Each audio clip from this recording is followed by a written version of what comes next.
áreas como tal que presentan.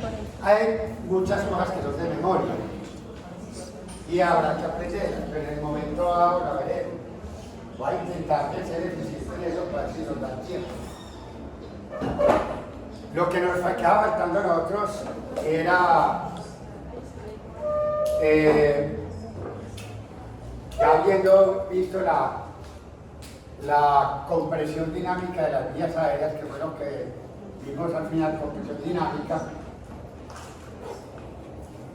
de vías aéreas, nosotros habíamos dicho que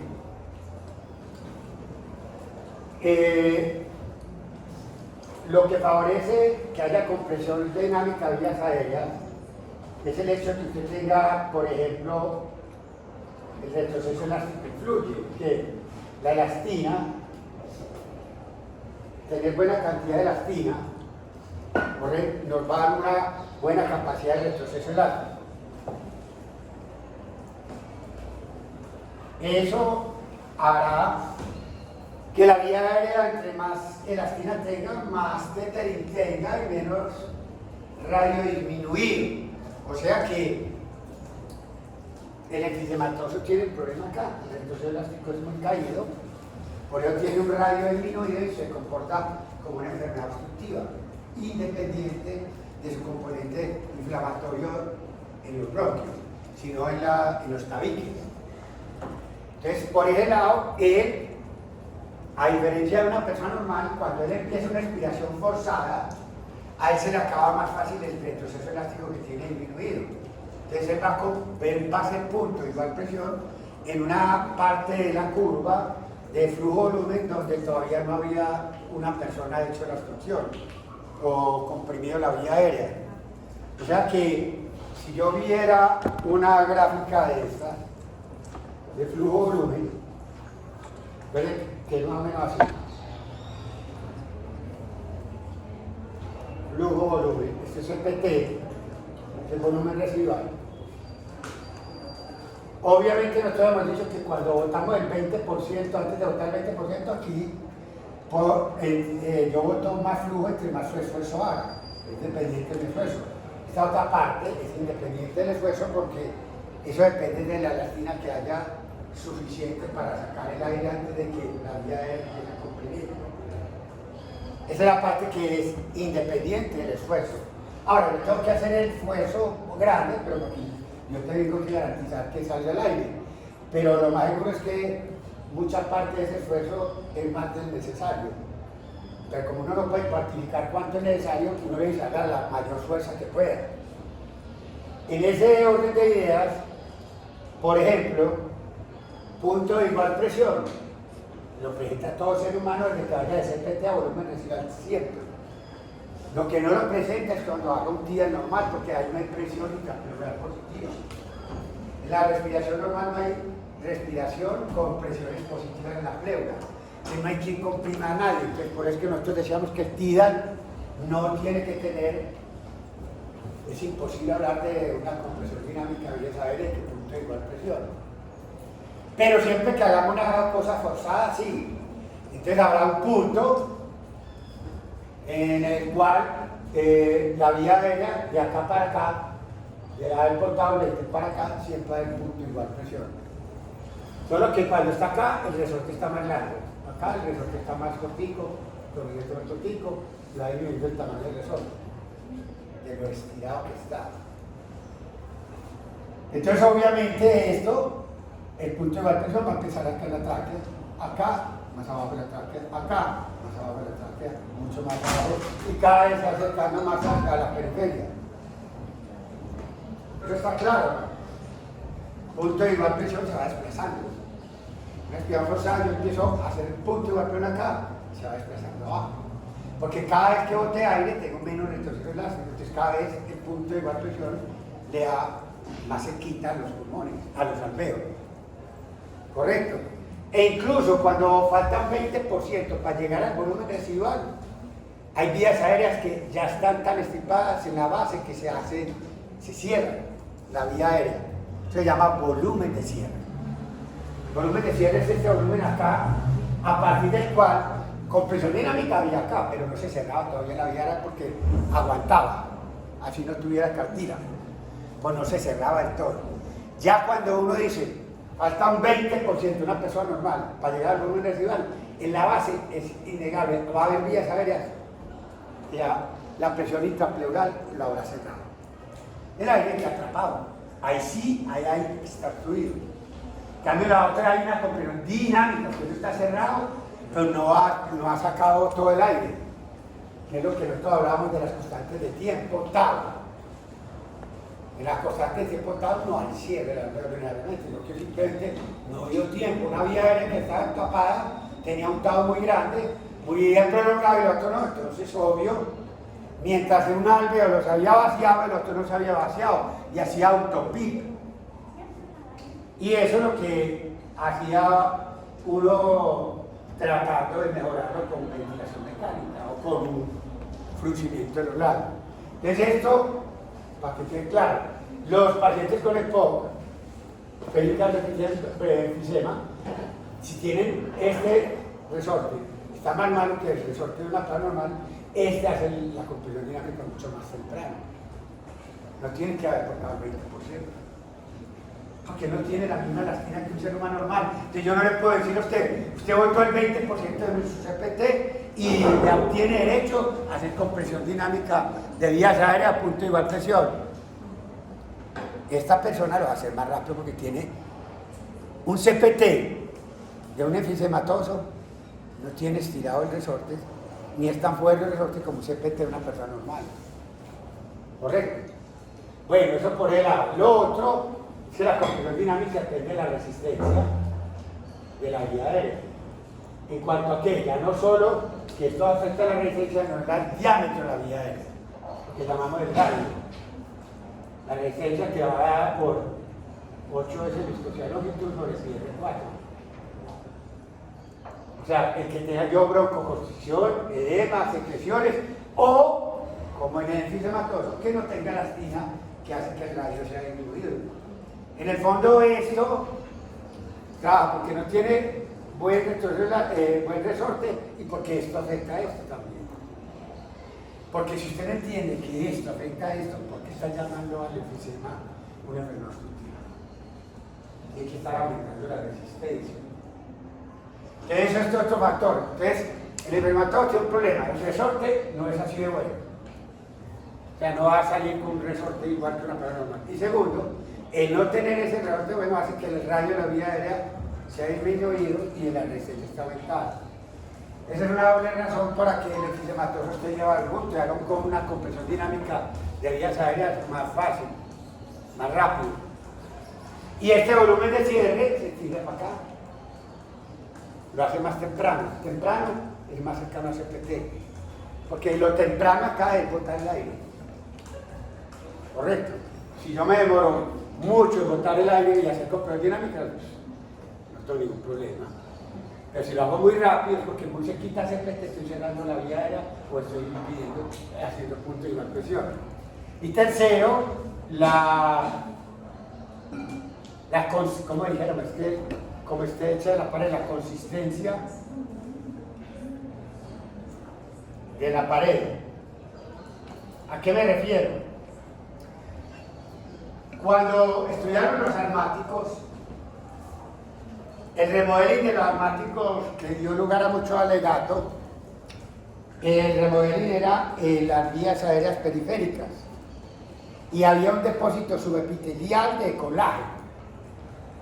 Y eso, cuando lo estudiaban en los animalitos, era más difícil cerrar esas vías aéreas, porque el colágeno es muy tieso. Entonces el colágeno le servía como clavos para que no cerrara la vía aérea, y eso dio mucha emoción. ¿Por qué dio emoción? Porque dijeron, bueno, los enfisematosos tienen destrozados los tabiques alveolares, pero si ellos depositan colágeno en la vía aérea, en la pared, no en el tabique, porque el tabique está destrozado, no hay elastina, no hay colágeno y no hay endotelio, pues sería una manera para él compensar su radio disminuido por falta de tétering. Es clavar ese radio ahí que no se vaya a mover con la respiración, a ver si de pronto mejora. Pero cuando hicieron los estudios con esos animalitos vieron que sí, el colágeno da más firmeza a la pared, pero era un problema, como la hipertrofia de la hipertensión, era concéntrica, hacia adentro, hacia adentro, hacia adentro, hacia adentro, disminuir ¿qué? Radio, se la tiró. Por eso el remodelismo es bueno, o si no, vivan los asmáticos, son los que más remodelan. Los asmáticos tienen remodelamiento y colágeno en las vías, era espectacular. Pero eso es lo que nosotros luchamos para que no tengan. Lo único que sirve son esteroides inhalados. ¿Correcto? Eso vamos a tener que aclararlo muy bien, porque usted ya lo debe haber visto en farmacología. Lo único que sirve en el alma para evitar la muerte, el progreso, los esteroides. Porque también uno para abrir la vida de la crisis. Y uno lo deja para sostenimiento, pero ¿quién da sostenimiento completado solo? Nadie. Que sepa nadie de la organización solo de sostenimiento. Es una bestia. Un tico.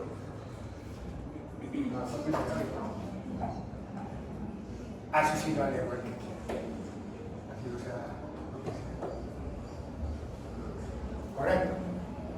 Entonces, esto es lo que hace que a uno le cede la vida aérea más rápido, que haga punto y más presión más fácil. Obviamente aquí está el asma y el bronquitis crónica, porque aquí dice eso. Y aquí está, entre estos dos está también el enfisema, que es todavía más grave, porque fuera de que hacerlo del 2 no tiene buen retroceso elástico. En cambio, yo puedo decir que la bronquitis crónica y mi asma no tienen, si son puras, no tienen por qué tener el retroceso elástico malo. Tienen resistencia aumentada, pero el retroceso lo tienen. Ellos no son obstructivos porque tengan retroceso alterado. Eso que quede claro. Si son puros. Si son impuros porque tienen una mezcla de las dos cosas, pero ya no estamos hablando del asma, estamos hablando de otra cosa. ¿Eso quedó claro? Bueno.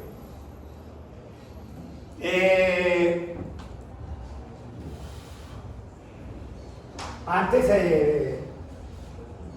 se hacía mucho énfasis en esta medición del volumen de sangre, eso cayó en desgracia. Después le digo así por qué, pero cayó en desgracia por una cuestión muy particular. Pues la vemos. Vamos a acabar este bolero de acá. Bueno.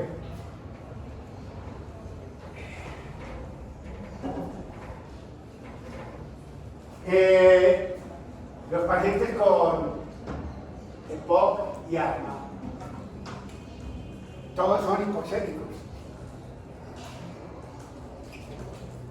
Unos más y otros menos.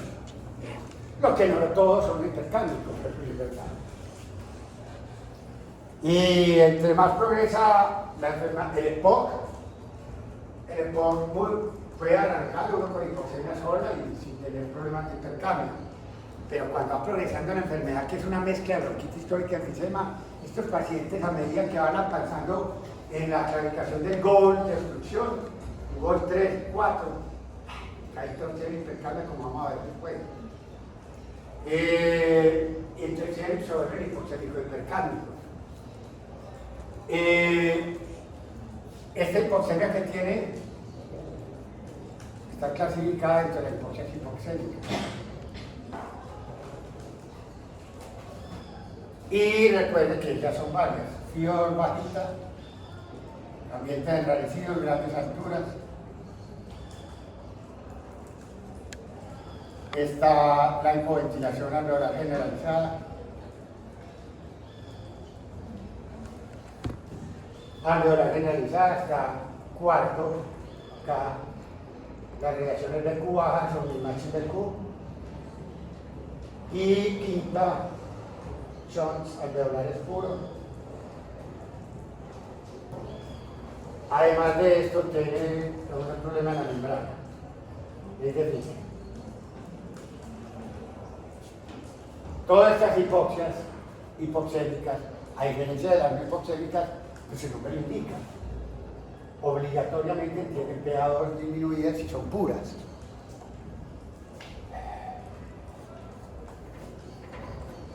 Las otras hipoxias son no hipoxémicas, que no es nuestro interés. Anemia, real o funcional.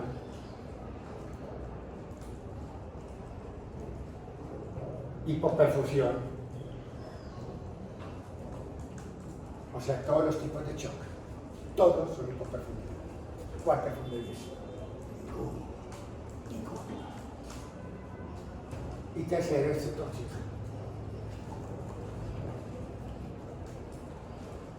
Obviamente nuestro interés va para acá. ¿Cómo vamos a ubicar al EPOC acá? ¿Y cómo vamos a ubicar el arma acá? Obviamente uno se siente tentado a decir tres cosas acá grandes. Primero, estas hipoxias hipoquémicas tienen ciertas características. El contenido tal de O2 está disminuido porque hay un problema en la relación ventilación-perfusión. El problema del asma, del EPOC, está acá. Las relaciones veculares. Ya está estudiado que aún en los ataques más tiene que haber ataques muy serios de asma para que hayan shunts alveolares. En general, menos del 2% de la hipoxia hipoxémica que hagan hipoquiasma se shunts. La mayoría de sus problemas están donde? En mismatch BQ, relaciones veculares. Ellos primero hacen esto y esa es la causa de la hipoxemia de ellos prácticamente. La cantidad de shock que hacen son muy poquito. Y esto no son causa de, pues no tiene nada que ver con el EPOC y el arma. Esto tienen también hay que decir que tiene contenido venoso disminuido, saturación venosa disminuido, tienen diferencia arteriovenosa de O2 normales, tienen una tasa de extracción que es contenido arterial menos contenido venoso 2 sobre contenido arterial 2 es elevado, tiene un delivery de O2 obviamente disminuido, gasto cardíaco por contenido arterial 2, esto está caído y esto está normal, esto está caído.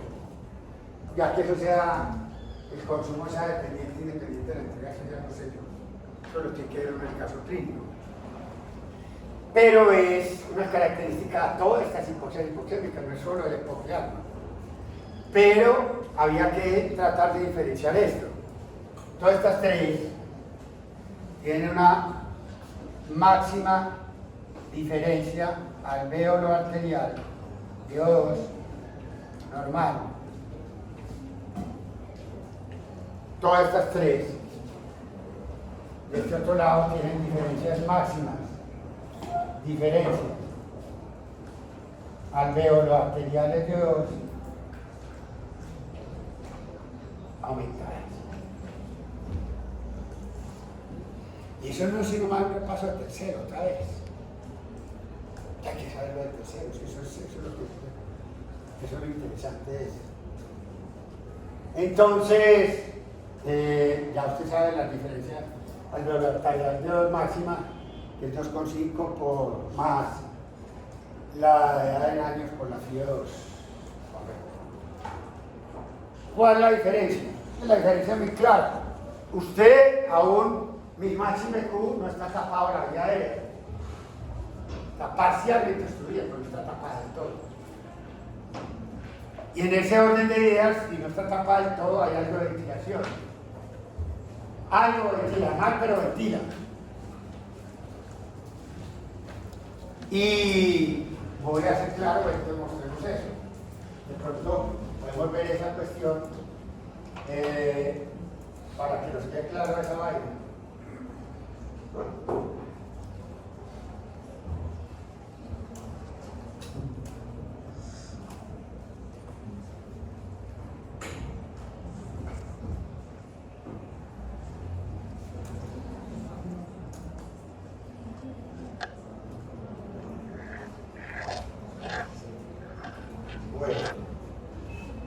Entonces, ¿qué lo quiero ver? No me acuerdo.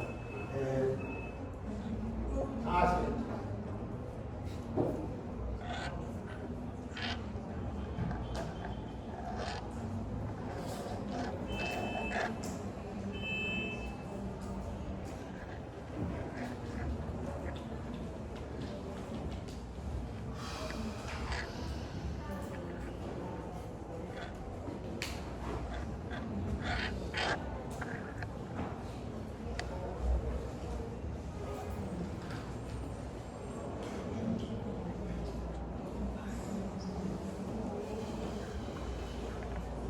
Esta es la respuesta que tienen los pacientes con Crohn, si acaso le ocurriera, con el suministro de FIO2.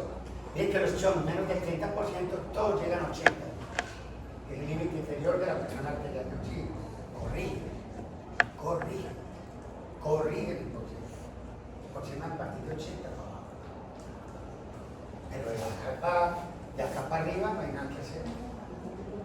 Acá mejora. Chunks por encima del 30, usted no puede hacer nada. No va a corregir con darle FIO2, pero se le va a dar. La pregunta es, ¿usted le va a dar FIO2 a un paciente con chunks del 40? No. ¿Por qué le va a dar oxígeno? No corrige. No tiene personalidad, yo sí le doy. ¿Pero por qué razón? Es que es lo que yo digo, la fisiología es todo, lo que es que no he aprendido mucho, eso es muy malo. ¿Quiere que le diga para que le dé más rápido? No le va a dar oxígeno porque no corrija, no importa que no corrija. ¿Usted lo va a dejar morir?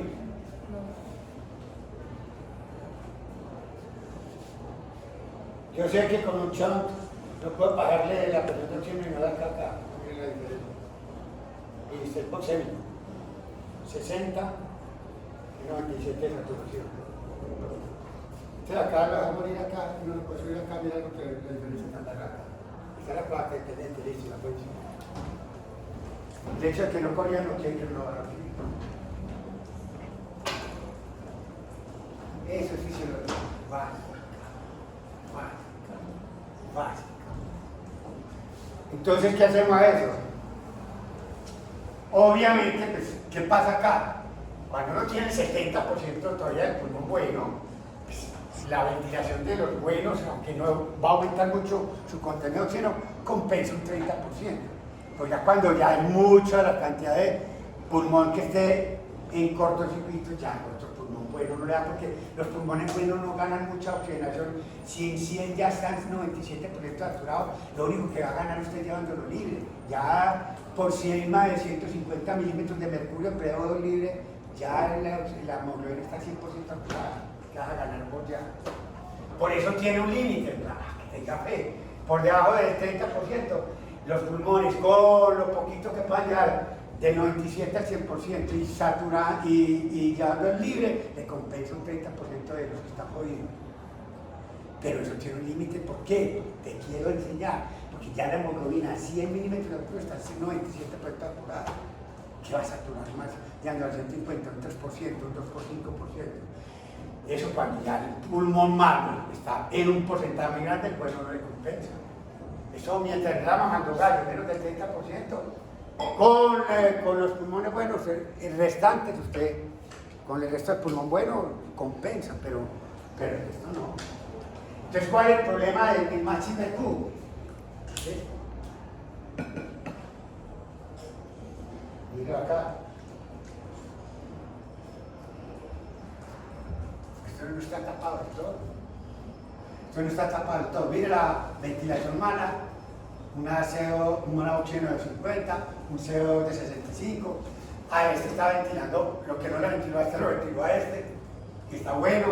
Por eso no pone 100 sino 125. Por eso el CO2 lo pone de 20 y no de 40. Pues estoy hiperventilando al que está bueno.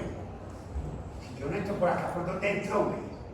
Si yo no puedo para acá, para otro lado. ¿O no? Listo, hoy CO2, 20 minutos. 648, 693. ¿Usted sabe calcular esto? Se lo enseñó. Lo ponemos en el palizado. Ecuacionar FIO2, presión atmosférica menos peor de agua, menos la PaC2 por 1,2, ¿qué que la hago? Perdemos tiempo porque ya lo hice. Pero eso se puede calcular porque es 648. Con la FIO2 de 100. Pero como en el SENA para preguntar matemáticas, menos lo que ahora. Soy quitando la peor.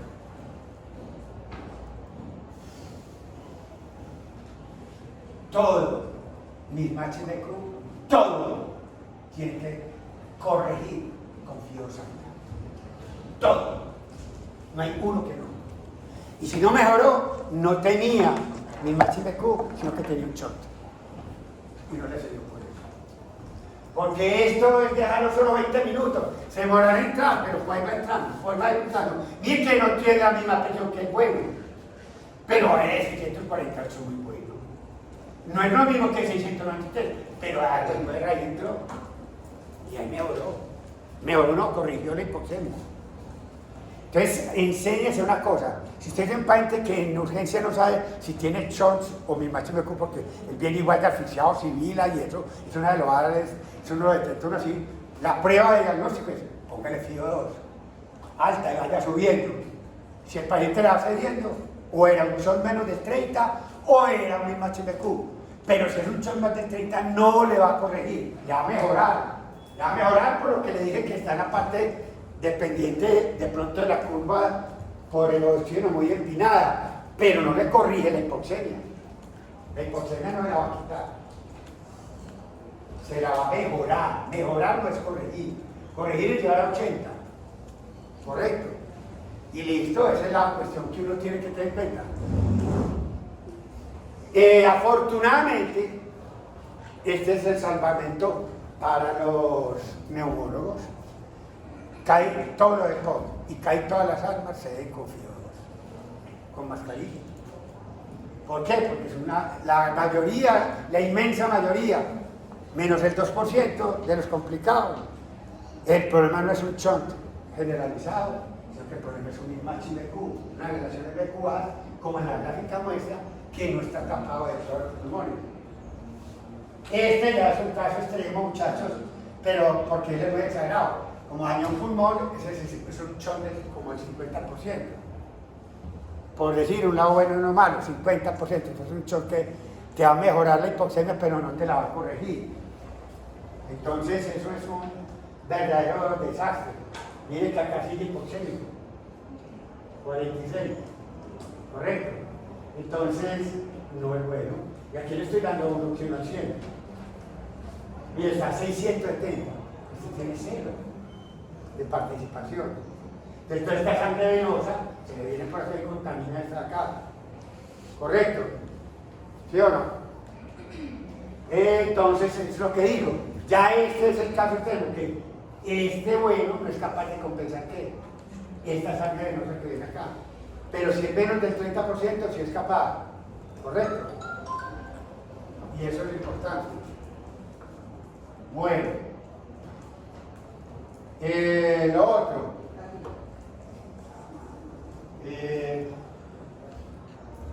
Pregunta, o ahí está bien más o menos.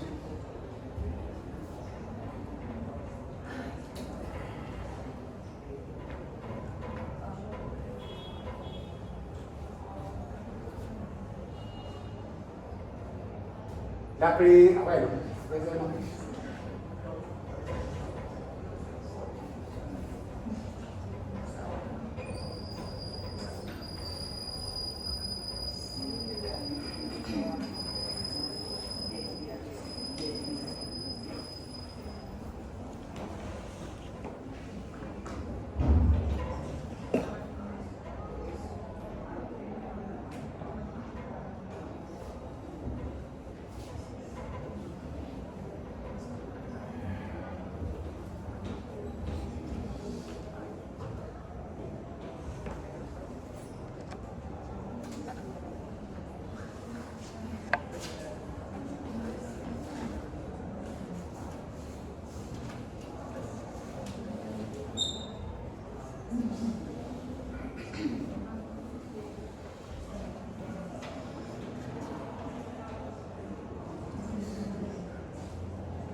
Nosotros para hablar de la función pulmonar y llegar al diagnóstico de enfermedades obstructivas versus restrictivas, utilizamos la espirometría. La espirometría es un aparatico, un software que está prediseñado de acuerdo a unas normas de programas que uno los hace en la Sociedad Torácica Americana, otra la canadiense, otra la europea. Bueno, hay varias sociedades que están ofreciendo ese software donde ellos tienen unas ecuaciones muy complicadas donde tratan metiéndole los datos que usted le va a meter, que es sexo, la edad, si fuma o no, la talla, entre otros, porque eso varía con la edad, con la talla, con el sexo. Y usted al introducirle esos datos, antes de hacerle una espirometría, siempre uno está con la enfermera o con el médico acá y le dice, vea, cómo se llama usted, qué edad tiene, cuánto mide, cuánto, bueno. Le miden las variables que hay que considerar importantes como la talla, peso, sexo y raza inclusive. Una vez metidos esos datos, ¿qué está haciendo? Vos tenés en el software, puedes escoger. Yo voy a coger los criterios de la Sociedad Torácica Americana. Por ejemplo, el de acá, Ricardo Posada, que era el neumólogo de acá, lo habían programado creo que para la Sociedad Torácica Americana y creo que esos valores los tiene. Entonces, ¿qué pasa con eso? Cuando uno ya va a hacer la espirometría, que es el aparatico saca una manguera y uno la pone acá, en la boca, aprieta para que no se salga por un lado, pone una nariguera, que es lo que vamos a ver la otra semana, pone acá para que no se vaya por la nariz, uno le dice, respire unas 2 o 3 veces, normal. Entonces uno ve, 1, 2, 3, toma aire con fuerza, como así, bótelo, duro. Y acá hace una respiración bien grande. Eso es lo que hace la curva flujo-volumen. Pero el aparato está diseñado, es una curva flujo-volumen clásica, pero el aparato está diseñado para al mismo tiempo sacarle a uno una gráfica de volumen acá, contratiempo acá. Y eso es lo que da así. El CPT del volumen residual. Eso es mi capacidad vital forzada. Correcto. Esto es mi capacidad vital forzada también. El volumen residual, el CPT. Pues es una curva flujo-volumen, esta curva volumen-tiempo. Esto es lo que antes los que son puristas llaman espirometría. La espirometría clásica es una curva volumen-tiempo. Esta de flujo-volumen no es espirometría, pero lo hace lo que llaman la gente espirómetro. Es que el espirómetro no es verdaderamente un espirómetro es un neumotacógrafo. Los neumotacógrafos trabajan de esta manera.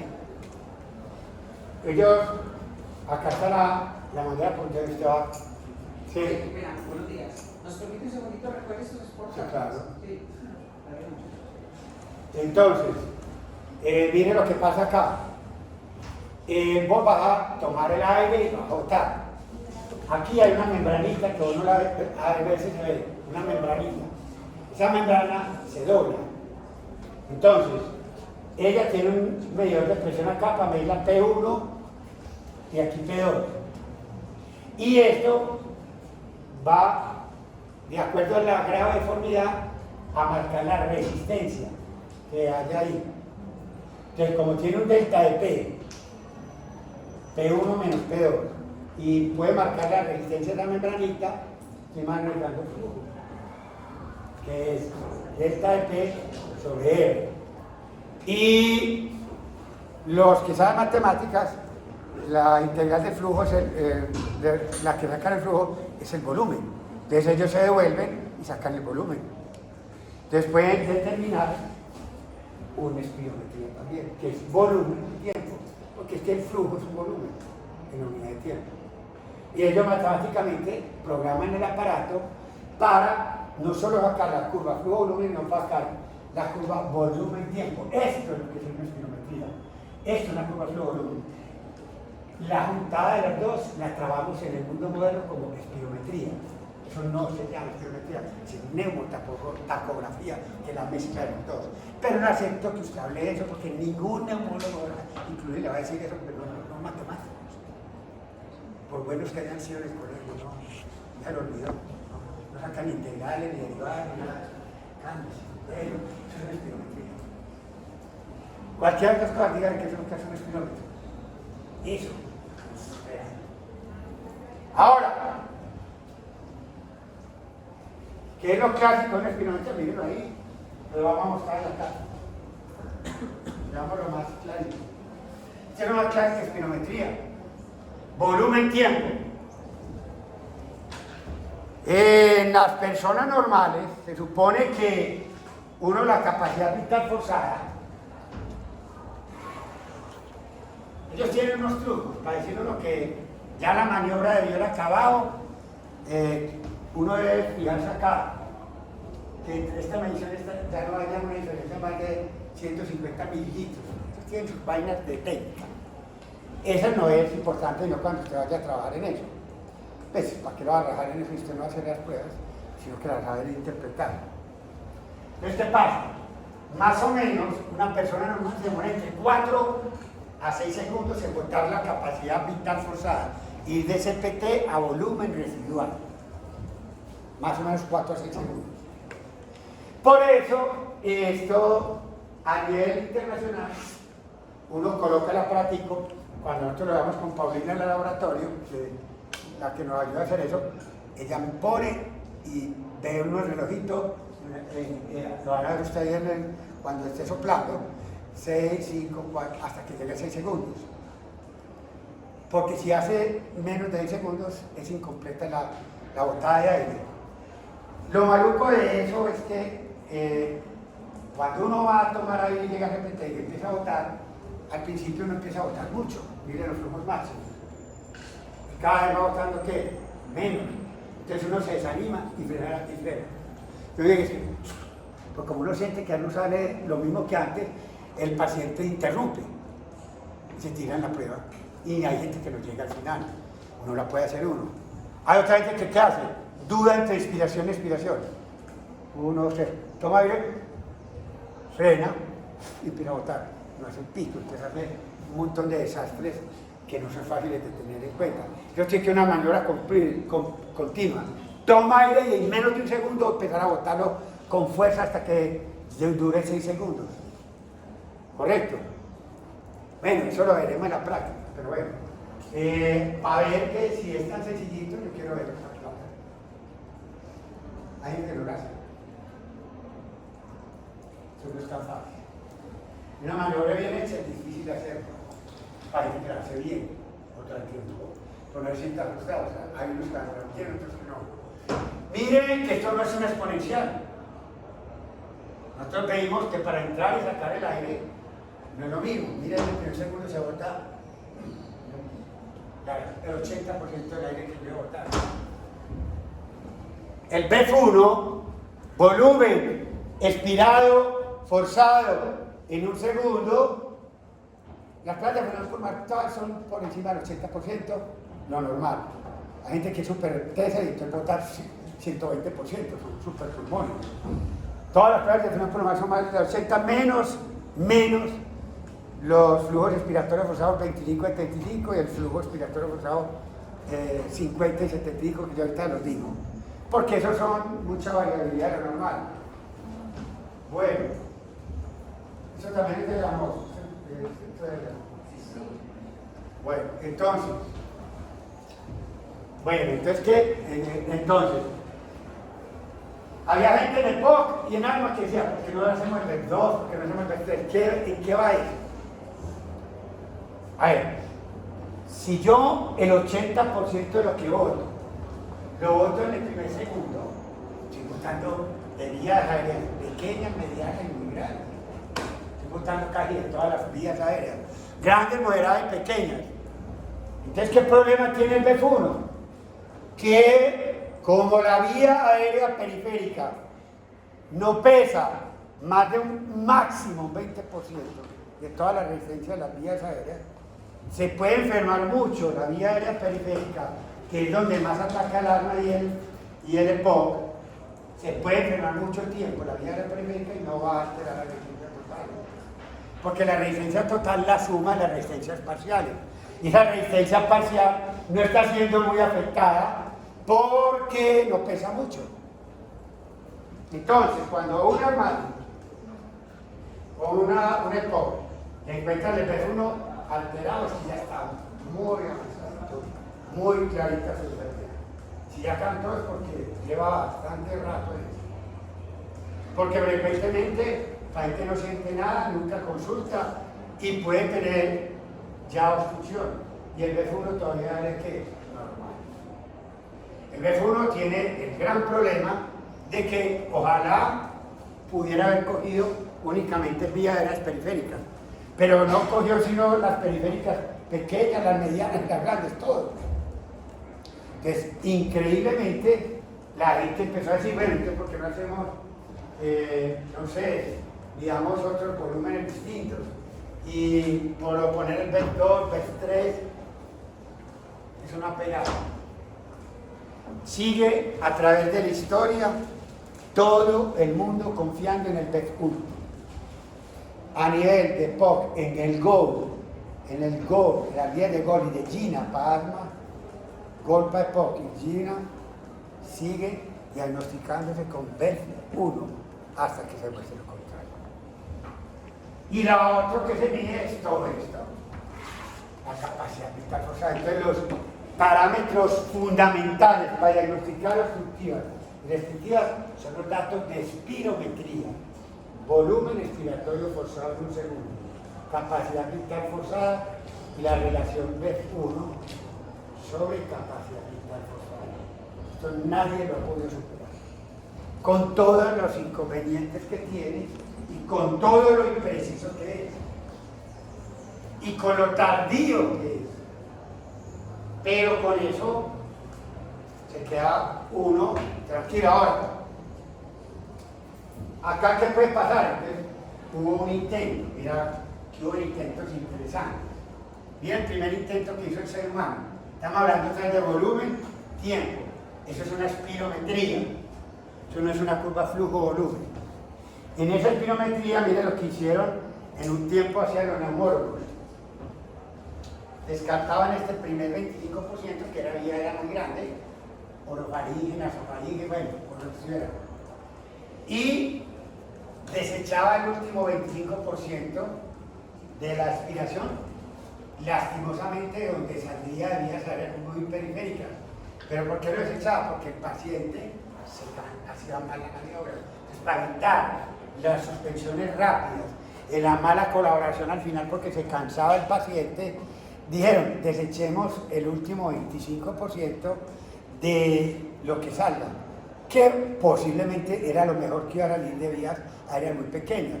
Pero, ¿qué vamos a hacer? La poca colaboración nos lleva a eso. Entonces, ¿qué quedaron? Con la mitad. Pero esto es un flujo promedio. Miren acá, y promedian esto. No hay necesidad, pues yo le digo, pues, ¿cómo se hace? Prolongo esto en un segundo acá, mido acá y listo. Y lo digo en cuánto me da eso. Fíjense que está desechando el primer 25, está desechando el último 25 y queda entre el 25 y el 75%. Ese flujo, ellos proponían que no era tan malo como el BF1, porque como quitaba el primer 25%, quitaba mucha vía aérea grande. Entonces, este flujo expiratorio forzado, 25 de 35, era muy bueno para vías de mediano y pequeño tamaño. No era específico de las de pequeño tamaño únicamente periféricas, que son al menos 2 milímetros. Cogía algunas de tamaño moderado, sí, pero no cogía de grandotas que clorofaringe y cosas muy grandes. Entonces ellos me dijeron que teóricamente esta medición era muy buena, mucho mejor que el BF1. Pues por lo menos era más representativa, debía ser más pequeña de lo que hacía el BF1 y que se podía alterar más rápido. Entonces ellos intentan, ya el neumotacógrafo, que es el aparato que va a traer, él empastelea esto. Antes tenían que hacer esto con transportadores. Tenían que prolongar acá una línea ya para que diera un segundo. Eso era con compases, más cansón que ya fue impráctico. Cuando ya hicieron una motacógrafo, los motacógrafos integran eso ahí, te sacan eso, ellos hacen el cálculo. Te sale el flujo espiral. ¿Qué te sale en una espirometría? BF1, capacidad vital forzada, la relación y el FF 25-75. Eso es lo que sale. No sale más. Entonces lo que está en el espirómetro clásico, la espirometría clásica es eso. Volumen expiratorio forzado en un segundo. Lo que nosotros le llamamos parabolas. Capacidad vital forzada. Y la relación más que le regalan a uno el flujo expiratorio forzado 25-75. Le va a hacer práctico. A ese le paran bolas si está menos del 65% de lo predicho. ¿Qué es lo predicho? Pues, cuando usted metió los datos de su paciente al software, él le va a decir, teórico, es lo que usted debería teóricamente hacer. Después sale una columna que dice real o actual, lo que usted en este momento hizo. Por ejemplo, esto es una capacidad vital forzada que teóricamente debería ser de 5 litros. Usted sacó realmente 4 litros, después te dice tanto por ciento de lo predicho. ¿Qué predijo él? Él predijo que eran 5. ¿Qué fue lo real? 4. 4 de 5, ¿cuál te da? Aprendiendo eso, pues. Porque hay gente que llega acá y dice que la cardiovascular y que no tiene idea de que eso le dio alguna vez en tercer semestre con 4. No. Hasta ese punto llega la bellaquería de desconocer eso. Que usted la haya olvidado y que no haya venido a clase con muchos casos, porque el tío se le dio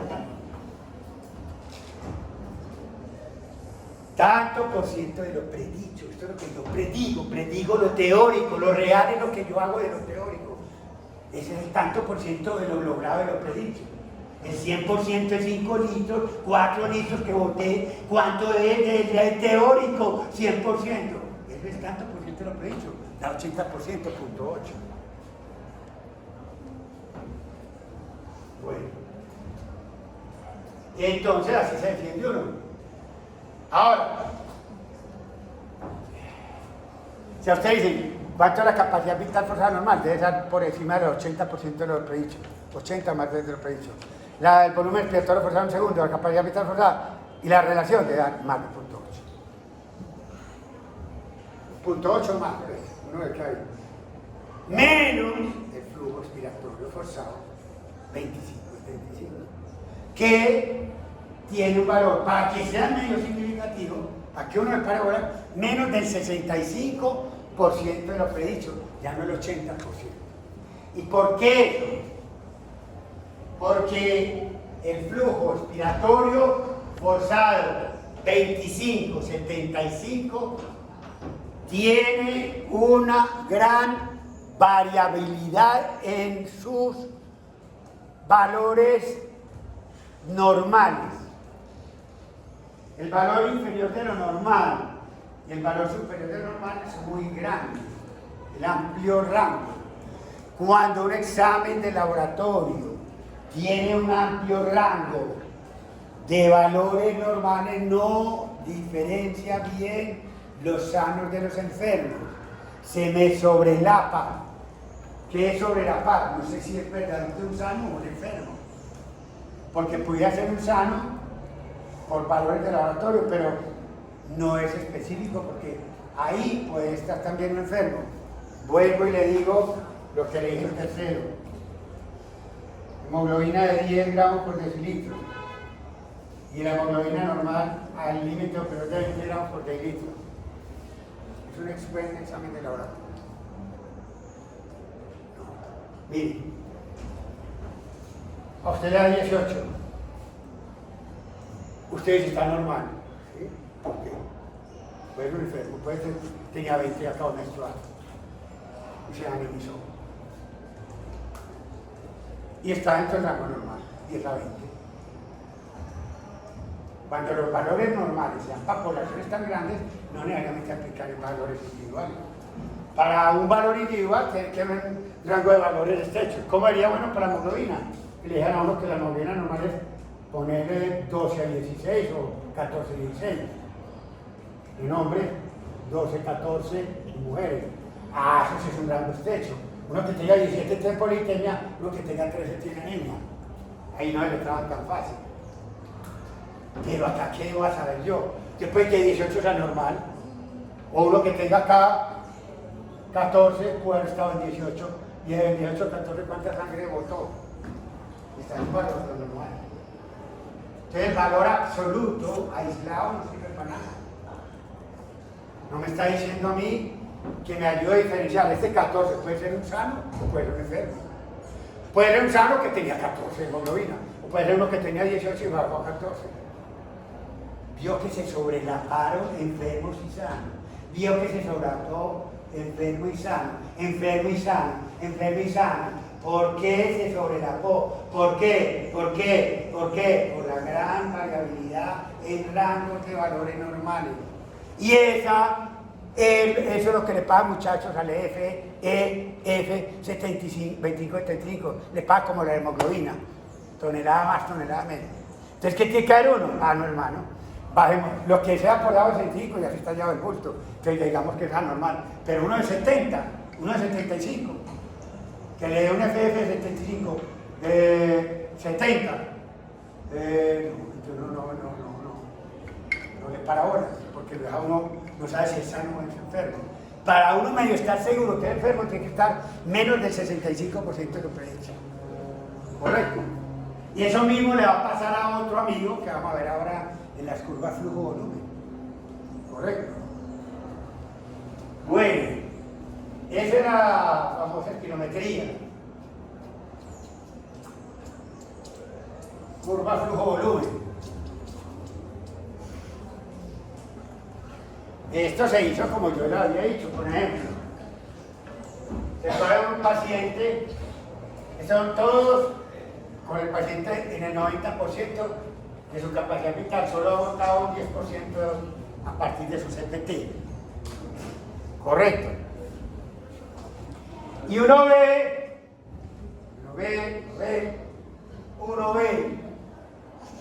francamente, lo siguiente.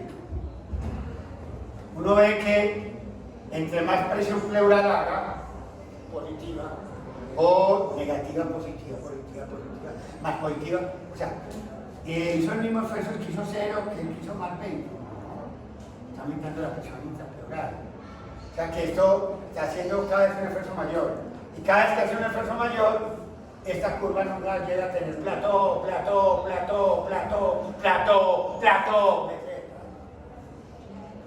O sea que mi curva acá es dependiente del esfuerzo que yo haga. El más esfuerzo haga, más no siguió para arriba porque no tuvo más fuerza, no porque no quisiera. Quisiera, pero ya no tengo más esfuerzo que hacer. Pero siempre quise más esfuerzo, salió más flujo. Eso pasa siempre que estemos en CPT y no hemos votado el 20% del CPT, 20% del CPT, 20% del CPT. Una vez votado ya ese 20%, de ahí a volumen residual no hay nada que hacer. Después de un esfuerzo inicial, por más que usted haga fuerza, no aumenta el flujo. El flujo no va a aumentar. Después de este esfuerzo inicial, miren, todo queda en un platón. Se llama curva y dependiente del esfuerzo, no a este hecho de que después de un esfuerzo inicial, todo esfuerzo inicial tiene que aumentar el flujo. Lo que pasado un esfuerzo inicial y logrado un flujo inicial, por más que yo después trate de hacer más esfuerzo, el flujo seguirá siendo el mismo, a diferencia de acá, que a toda hora teóricamente pudiera aumentar. ¿Qué pasa acá? Punto de igual presión. Punto de igual presión. Lo que aprieta acá lo aprieta en la vía aérea, que ya se lo había dicho. Ya se lo había dicho. Si se acaba el retroceso elástico, lo que aprieta acá en resistencia lo gana acá en presión. Entonces lo que aumenta la presión aumenta la resistencia, el flujo es que constante. Porque se le acabó el retroceso elástico. Este era el recoil elástico que lo acá. Cuando le acaba el recoil elástico, la presión alveolar, la de acá, es igual a la alveolar. La presión del alveolo es igual a la presión pleural más el retroceso elástico. No. Esta presión hacia afuera es numericamente igual a la de la pleura hacia adentro más el retroceso elástico hacia adentro. Se acabó el retroceso elástico, cero. ¿Alveolar es igual a qué? La alveolar que ya está acá es igual a qué? ¿Punto de qué? Igual que en el punto de esa.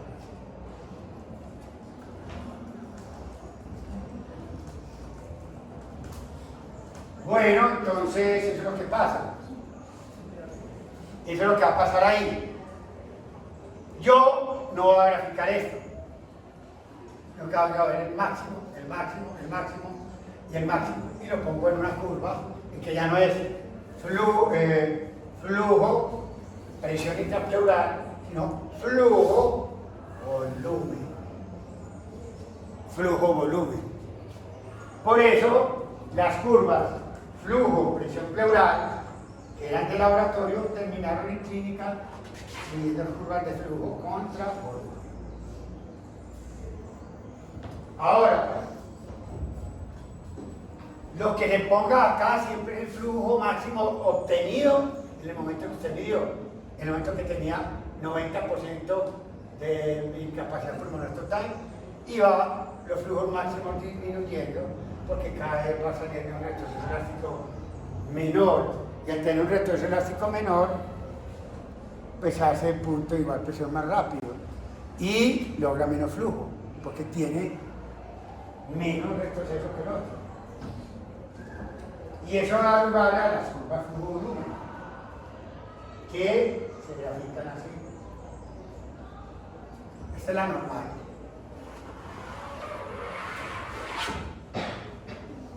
La normal. Llama la atención varias cosas. ¿Qué vamos a medir ahí? Vamos a medir varios parámetros. Esos parámetros que yo voy a medir pueden ser, a ver, esto es inspiratorio, y yo puedo medir con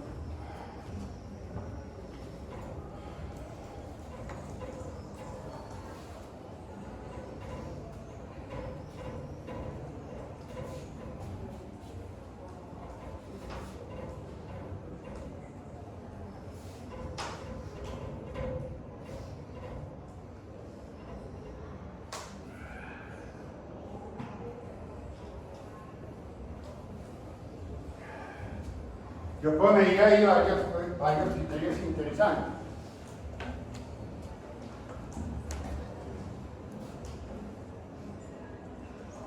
El PEF, pico expiratorio flujo. Puedo medir el flujo expiratorio forzado 25, flujo expiratorio forzado 50, flujo expiratorio forzado 75. Exactamente cuando él bota, ha botado ya el 75% de su capacidad vital, ahí instantáneamente mide. En cambio, el flujo expiratorio forzado 25-75 es un promedio de todos esos flujos. Este es el flujo instantáneo en el momento que yo bote el 25%. Este es el instantáneo que yo bote el 50%. Este es el flujo expiratorio pico, donde está más alto. Este es de vías muy grandes. Lo mismo que el flujo expiratorio forzado es 25, es muy grande. Vías muy grande, entonces tiene que enfermarse uno mucho para que se altere. Entonces, cuando los pediatras sacan a los niños a la casa, como hay muchos que son enanos y no son capaces de hacer una espirometría todavía, la espirometría la hacen como a los 6 o 7 años, porque antes no es capaz de seguir las instrucciones.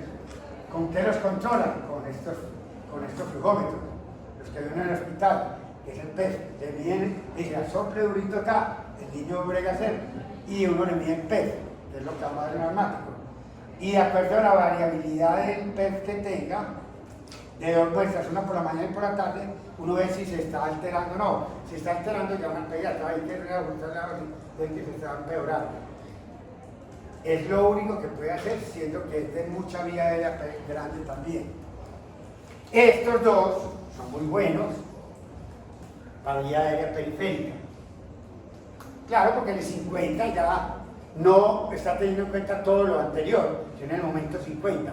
En el momento que yo boté el 50% de mi capacidad vital, es instantáneo. Ahí está, yo el flujo a tanto. Y el 75, pues todavía debería era más periférica. Pero volvemos a lo mismo. Cae en desgracia el 75. Cae en desgracia, muchachos, porque no hay buena colaboración. Y frecuentemente el paciente termina la maniobra antes de lo que es. Entonces queda este triunfando. Este da un parecido resultado, muy parecido a la espirometría, al medio del 25-75. Pero realmente no son lo mismo. Uno es este, coger el 25, el 75 y sacar este promedio. En la curva flujo uno mide en el momento 50, no tiene en cuenta nada más. Pero es muy parecido. El problema de este lo comparte este. El flujo expiratorio forzado 50 tiene también un gran defecto. Tiene amplio rango de valores catalogados como normales.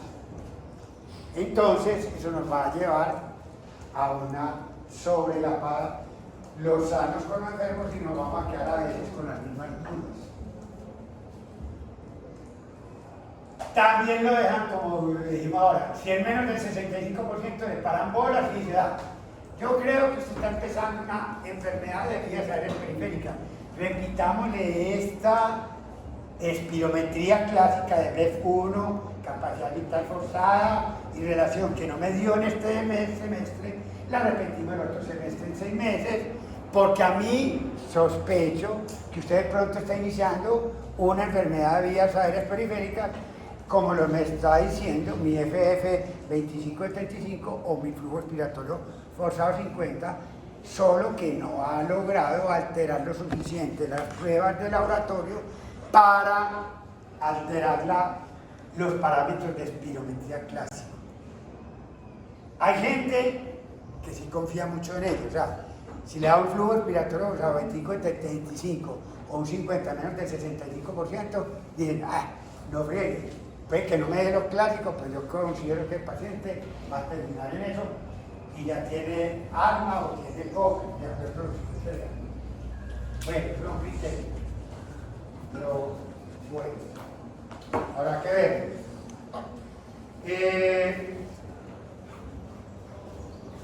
La espirometría, ¿para qué la vamos a usar? La espirometría la utilizamos como herramienta para clasificar a los pacientes en obstructivos, restrictivos y mixtos. ¿Correcto? Entonces, eso nos debe quedar claro. Obstructivos, restrictivos, o los vamos a llamar también, y los que vamos a llamar mixtos. Correcto. Ahora, tenemos que ser muy claros en esto. En los pacientes obstructivos, ¿cómo los vamos a llamar y qué vamos a buscar ahí? Correcto. Aquí tenemos una curva flujo-volumen clásica que tenemos capacidad pulmonar, volumen residual. Mire un clásico obstructivo. ¿Por qué pinta este señor así esto? Le pintó un CPT más alto que lo normal. Vamos a hacer la descripción de un obstructivo. Su CPT, creo que sí, puede estar normal o puede estar aumentado. No siempre va a estar aumentado. ¿Cuándo va a estar normal y cuándo va a estar aumentado? Siempre y cuando tenga componente enfisematoso. Un EPOC, como no tiene fibras de elastina, se va a dejar estirar más. Va a llegar a un CPT más alto. Siempre y cuando no tenga elastina. Un asmático no tiene problemas con la elastina. El asmático le tiene que dar un CPT completamente. El problema de él no es que no puede inflar el pulmón, lo infla como una persona normal. Y no lo tienen que inflar más que lo normal. Que tenga tapado aire no quiere que llegue a un CPT más alto, que no lo puede botar es otra cosa. Pero los EPOC, como generalmente tienen algún compromiso de enfisema y no hay EPOC puros de tipo bronquitis crónica pura, pues por eso es que yo puedo decirle que casi todos los EPOC les pueden dar con CPT alto, pues componente enfisematoso.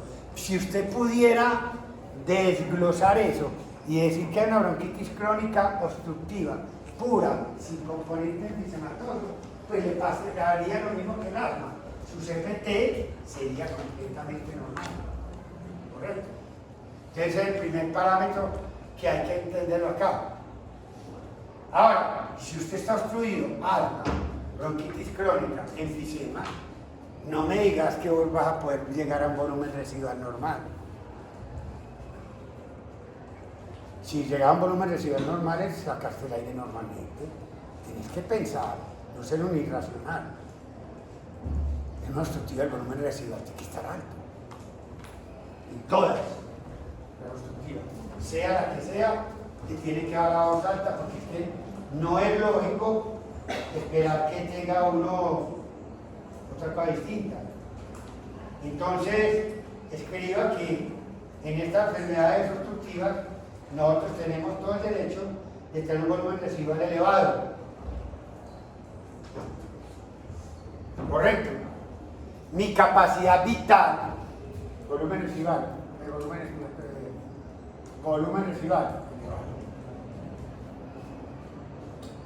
mi capacidad vital forzada. La capacidad vital forzada está disminuida. Pero lo que está más disminuido en el EPOC y en el asma no es eso, sino el volumen que yo expire en un segundo. El bronquítico crónico, el asmático, hace este truco. Trata de sacar el aire más lento, para no ir a pelear con la resistencia a aumentar el flujo por velocidad. Que si usted le da en 10 segundos, puede llegar una EPOC arrancando o un asma no muy severa, en 10 segundos le saca la capacidad vital forzada, por los 4 o 6 segundos. Entonces, ¿qué es lo que hace él como mecanismo de defensa? Él sabe que esto va a estar disminuido, pero él lo trata de manejar, no sacando todo en el primer segundo, no, él lo reparte en los demás segundos mejor. Obviamente, como no le va a dar sino 6 segundos, él va a sacar menos que una persona normal. Pero no va a ser tan alterado como lo que dejó de sacar el primer segundo, que era el 80%. Él ya no se va a poner a pelear contra eso. Y él no va a poner a sacar lo que vaya a sacar en 3 segundos. Creo que va a quedar muy rápido y friccionó mucho. Lo va a sacar más lento, correcto, intentando que con el tiempo que me den, yo pueda botar mi capacidad mental forzada. Pero como la maniobra dura 6 segundos, o no le dejas tiempo. Pero la capacidad mental forzada de todas maneras está que, pero hay enfoque, usted le dice que siga 10 segundos y le saca la capacidad mental forzada, pues 10 segundos en 12.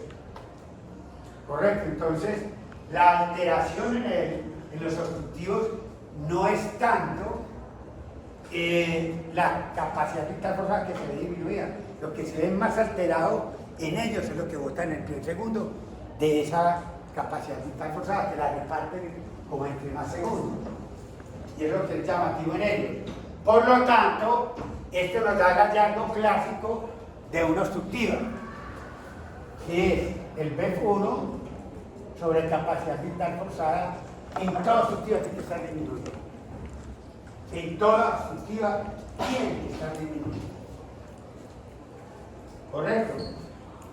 Y acá ya podemos medirle la presión inspiratoria máxima del músculo inspiratorio, la presión expiratoria máxima del músculo expiratorio. Esto no tiene normal, esto no tiene normal porque ellos no tienen enfermedad neuromuscular. Eso es imperdonable. Esto lo tiene que saber todos los estudiantes médicos generales. Mínimo. Esto es lo que sí. Lo mínimo. Y ahora otras dos para los candidatos. Pero uno que vaya a un curso pulmonar y no sepa que hay una restrictiva de parénquima, eso sí es muy grave. Entonces vamos a colocar restrictiva.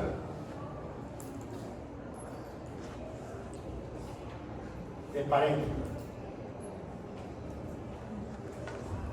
Póngale un sinónimo: fibrosis pulmonar, colágeno en los tabiques, neumoconiosis, muchas veces, una fibrosis pulmonar intestinal, un pulmón de cemento, no lo infla nadie. ¿Correcto?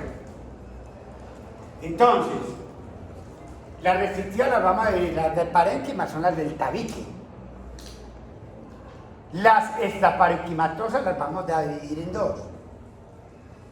Las que son de músculo y las que son de parrilla costal, o sea, lo que llamamos pared. Pared de los músculos, pero yo sé que los músculos están en la pared, pero ¿me entiendes? Es la única manera que, o ¿cómo las decimos? Esqueléticas, pues. Unas son musculares y otras esqueléticas. Más bien podemos dividir en músculos y las otras de pared, no sé, ahora las ponemos de acuerdo cómo colocamos eso, porque no sé cómo decirlo, pues. Bueno. Y esas que son de músculos y de pared se clasifican en dos, los dos tipos. Unas de compromiso no son únicamente inspiratorio, y las otras son mixtas, inspiratorio más expiratorio. No hay expiratorias puras en las clasificaciones que yo he encontrado en espirometría. Puede que alguna vez exista, pues yo no la he visto por ahora. Inspiratorias de pared, inspiratorias de músculos, inspiratorias y expiratorias de pared, inspiratorias y expiratorias de músculos. O sea que las aisladas son inspiratorias solas, las mezcladas son una inspiratoria y expiratoria, que son las que llamamos mixtas. Pero vamos primero con lo más importante, lo imperdonable, estas dos. Esto no puede fallar uno. En las otras sí, porque puede tener uno, se lo olvida, pero estas son muy clásicas. Estas son las que todo el mundo enseña. Entonces hay que ser muy claro en eso. La capacidad pulmonar total es una restrictiva, nunca un restrictivo. Si usted no sabe nada de pulmonar, la palabra le dice, restringirlo a usted es no llegar a lo que usted quiere. ¿Qué es lo que quiere llegar? A su CPT. ¿Va a tener un CPT? Sí, pero menor que el de normal. Y como llegó a un CPT menor que lo normal, tiene su CPT ¿qué? No hay una restrictiva con CPT normal. Ninguna. Ni el parénquima ni el extraparenquimatosa. Lo llamaríamos la otra. ¿Correcto? A él le da mucha brega pelear contra ese muro de cemento que tiene que inflar, que son los tabiques. Por lo tanto, ellos inflan poco y el volumen residual que llega, ¿cómo tendrá el volumen residual esta gente? Disminuido. Es un super resorte. El pulmón tira a un volumen menor que el residual. Pero tienen un problemita, como inflaron poco, ellos no pueden botar mucho. No pueden botar mucho aire. Pueden botar mucho aire, pero porque no lo inflaron. Pero el poquito que inflaron lo sacan muy bien. Muy bien porque tienen un retroceso elástico brutal. Correcto. Ahora, ¿qué pasa con eso?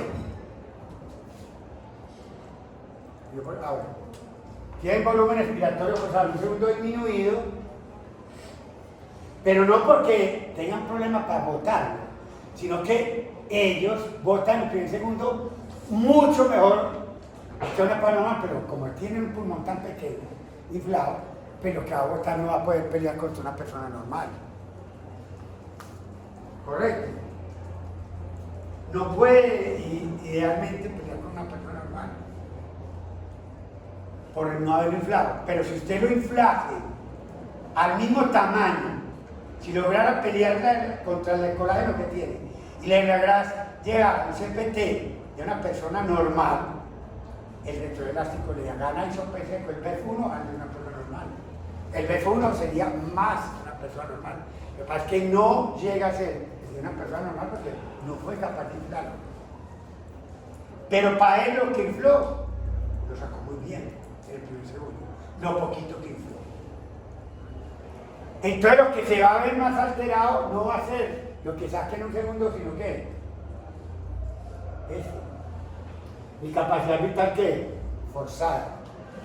Ese sí, lo que él saque de CPT a volumen residual es casi nada, porque no infla casi nada en total. Entonces, ¿qué va a pasar con esta relación? Da el 80% o más. 80% o más. Y esa es la gran diferencia que tiene acá. Hay dos grandes diferencias. CPT.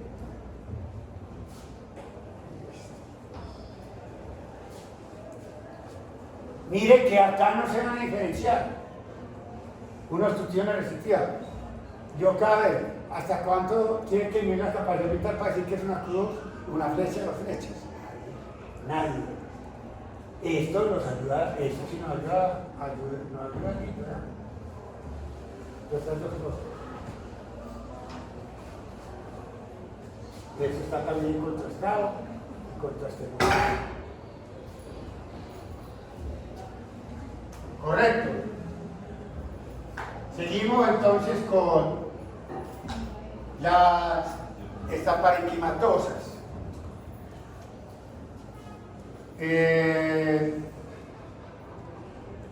Estaparenquimatosas.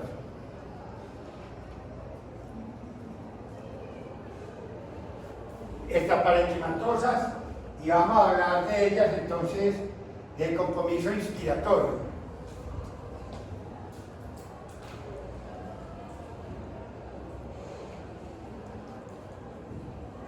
¿Qué pasaría ahí? El paciente empieza a partir de su CRF y trata de llegar al CPT y en algún momento el músculo, pongamos que fue muscular, no le da porque se cansa más de lo que se fatiga. Entonces no llegó al CPT por culpa del músculo. O porque al ir intentando a llegar a un CPT está todo sifoscoliótico, entonces expande pero menos.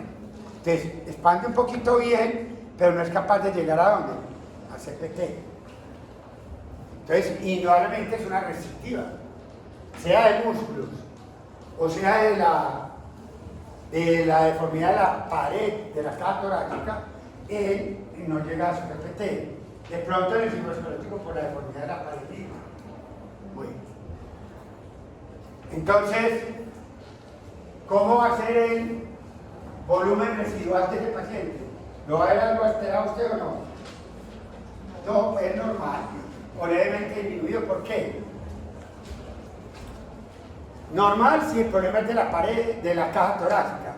Si usted tiene un problema muscular inspiratorio, los músculos están acá metidos, entonces acuérdense que el volumen residual es la pelea del retroceso elástico del pulmón contra el de la pared, ¿correcto? Pues la pared normalmente ofrece resistencia a que lo tiendan a tirar hacia acá, porque los músculos algo colaboran en ser pesados, pues si están endebles y fatigados y no funcionan bien, de pronto el pulmón puede tirar más de la pared y los músculos le ponen menos resistencia.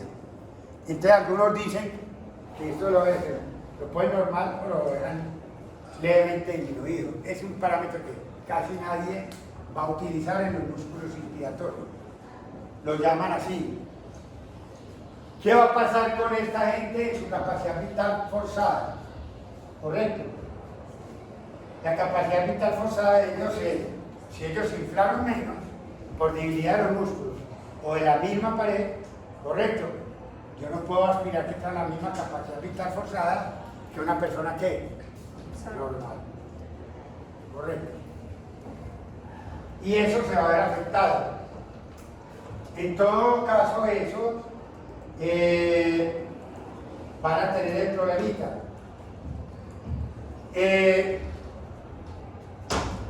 Cuando ellos van a botar el aire, ellos tendrán algún problema en botar el aire, siendo que su problema es netamente inspiratorio. ¿Usted cree que tendrán algún problema para botar el aire verdaderamente en el volumen respiratorio forzado en un segundo? ¿Hay alguna alteración? Ellos generalmente van a presentar un problema de restricción, pero para la entrada de aire, no para botarlo. Entonces esta relación que ellos les dan acá, generalmente es de una persona normal. Ellos botan como cualquier persona normal. Lo normal, o tienen un pulmón bueno para botar un buen desarrollo. Entonces esto que te da normal o alto, entonces esto te da a vos la idea de que tiene el mismo problema que tendrían estos acá. No puede caer lo mismo el P1 que la capacidad vital forzada en caso de que está aumentada. Cuando estos dos disminuyen proporcionalmente, pues esto da normal. Correcto. Como una persona normal aumentada, nos da, hemos dicho, prácticamente lo mismo. Pero con la diferencia de que usted hace una electromiografía y el expiratorio que está disminuido, el expiratorio está normal, esto aquí está normal, esto está normal. ¿Dónde se diferencia los restrictivos peligrosos? Los extraparenquimatosos, que son preocupantes, son... El sería bajito solo en el muscular, ¿no? Esquelético. En el muscular, así. O colocado aquí, o normal en el esquelético. Porque el esqueleto no tiene por qué tener problema en el PIN, que es una generación de muscular. Si usted coloca esta parenquimatosa mixta,